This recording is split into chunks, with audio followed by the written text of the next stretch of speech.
ముఖ్యమంత్రి గారికి నమస్తే సార్. మీరు ఆడకూతురికి అన్యాయం చేయరని, ఆడవారికి ఎప్పుడు న్యాయం చేస్తారని, ఈ ఒకే ఒక్క అవకాశం నాకు కూడా న్యాయం చేస్తారని, నన్ను మీ బిడ్డగా భావిస్తారని నా గోడంతా మీకు వెళ్ళబోసుకుంటున్నాను సార్. నా పేరు స్వర్ణలత సార్. మాది కంకణాలపల్లి గ్రామం సార్. మీరంటే నాకు ఎంత అభిమానం సార్. ఎందుకంటే 7 సంవత్సరాల క్రిందట నేను మీ ఇంటి ముందే యాక్సిడెంట్ పడిపోయాను సార్. నేను నా కుటుంబం మొత్తం నాకు తలకి యాక్సిడెంట్ అయింది సార్. మీరు వెంటనే మీ ఇంట్లో నుంచి నాకు ఫస్ట్ ఎయిడ్ కిట్ తెప్పించి మీకు సెక్యూరిటీగా ఉన్న పోలీసుల చేత హాస్పిటల్ పంపించి నాకు వైద్యం చేసి నన్ను బ్రతికిచ్చారు సార్.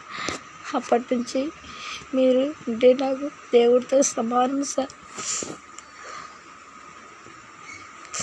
మీరే ఆ రోజు నన్ను బ్రతికించకపోతే నేను ఇవాళ ప్రాణాలతో బ్రతికేదాన్ని కాదు సార్.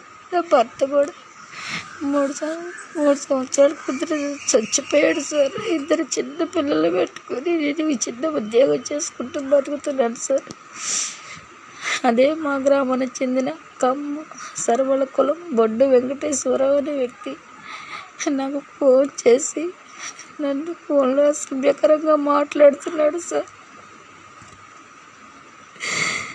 అదేమంటే ప్రతిసారి వాళ్ళ తమ్ముడు కొడుకే అన్ని ఇవ్వాలని చెప్పి అదొక కారణం చేత చేస్తున్నాడు సార్. వాళ్ళ తమ్ముడు కొడుకు పుట్టిన తారీఖు కానీ వాళ్ళ తల్లిదండ్రుల వివరాలు కానీ ఏమి ఇవ్వకుండా అంగన్వాడీ నుంచి వచ్చి పోస్ట్ ఇవ్వాల్సిందిగా నన్ను హెరాస్మెంట్ చేస్తున్నాడు సార్. కనీసం బిడ్డకి ఎటువంటి ఆధార్ కానీ తల్లికి కూడా ఆధార్ కానీ తల్లికి బిడ్డకి సంబంధించి ఏమీ ఇవ్వట్లేదు సార్.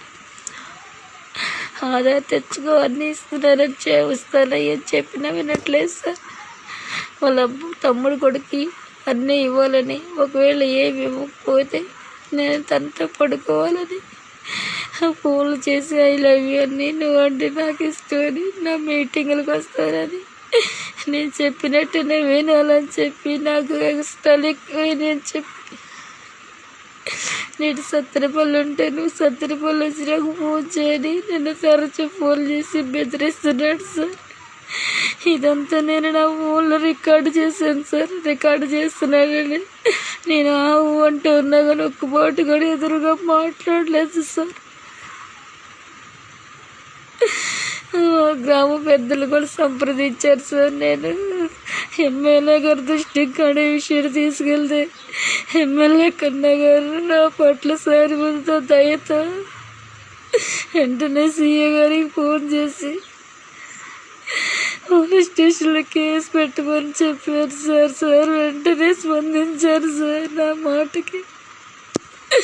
అతను 26వ తారీఖు ఫోన్ నైట్ టైంలో 26 సార్లు ఫోన్ చేసి నేను ఫోన్ ఎత్తిపోయేసరికి వాట్సాప్లో సారీ అని పెట్టి పక్క వీధిలో వేరే వాళ్ళకి ఫోన్ చేసి నాకు ఇమ్మని నన్ను బ్యాండ్ చేయాలని చెప్పి అందరి దృష్టిలో ఇలా చేస్తున్నాడు సార్. ఈ 16 సంవత్సరాల నుంచి నేనేనాడు ఒక్క మేము కూడా తీసుకోలేదు సార్. సార్ నాకు న్యాయం చేయండి సార్. కేసు పెట్టి 10 రోజులు అవుతుంది సార్. ముఖ్యమంత్రి గారిని 10 రోజులు అవుతుంది. అతని మీద ఎటువంటి యాక్షన్ తీసుకోవట్లేదు సార్. ఎస్సీ ఎస్టీ కింద కేసు కూడా ఫైల్ చేశాడు. నువ్వు మాదికి దాని మేము కమ్మాడం ప్రభుత్వం మాది, నువ్వెవడో చెప్పుకుంటావో చెప్పుకో, ఇంటికి కూడా పేకలు అని చెప్పి మాట్లాడుతున్నారు సార్. సార్ నన్ను మీ బిడ్డగా భావించి నాకు న్యాయం చేయండి సార్.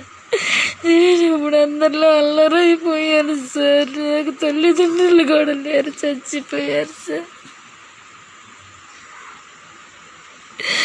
సార్ నేను సూసైడ్ చేసుకుందామని అనుకుంటున్నాను సార్. ఈసారి ఏదైనా ఒకసారి అడుగుతురుగా ఈ ప్రభుత్వం చేసే న్యాయం ఇదేనా సార్. నా భర్త చచ్చిపోతే కనీసం ఇన్సూరెన్స్ డబ్బులు 5 లక్షలు రాసి కనీసం రూపాయి కూడా రాకుండా చేశారు సార్. ఈ ఒడ్డు వెంకటేశ్వరరావు డబ్బులు ఇప్పిస్తాను, 1,00,000 రూపాయలు ఇవ్వు అని చెప్పి నన్ను డిమాండ్ చేశాడు సార్. నాకు సరైన ఇల్లు కూడా లేదు సార్. మా అత్తయ్య గారి దగ్గరే నివాసం ఉంటున్నాను సార్.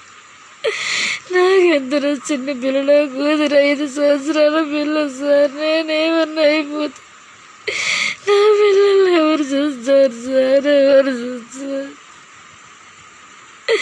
సార్? నాకు న్యాయం చేయండి సార్, న్యాయం చేయండి. ఎవరికి వేసి పైలు చేసినా కానీ అతను బయటే తిరుగుతున్నాడు సార్. ఇది ఎక్కడి న్యాయం సార్? నాకు న్యాయం చేయకపోతే నేను నా పిల్లలు సూసైడ్ చేసుకొని చచ్చిపోతాను సార్. చచ్చిపోతామని 16 సంవత్సరాల అంగన్వాడీలో చేద్దాం. ఇలా కుటుంబ సభ్యులు ఈ మాటలు అంటుంటే మా ఉద్యోగం మానేమంటున్నారు సార్. నాకు తలకి బాగుంది సార్. ఇప్పుడు కూడా పిడిసికి పిల్లలు ఆడుతున్నాను సార్. నేను ఒక్కరోజు పిల్లలు వేసుకోకపోయినా నాకు పిడుసులు వస్తాయి సార్. నేను ఎండమని చేయలేను సార్. ఇప్పుడు మానుకోమన్న ఇన్ని సంవత్సరాలు చేసి ఇలా మానుకోమంటే నాకు ఎంతో బాధగా ఉంది సార్.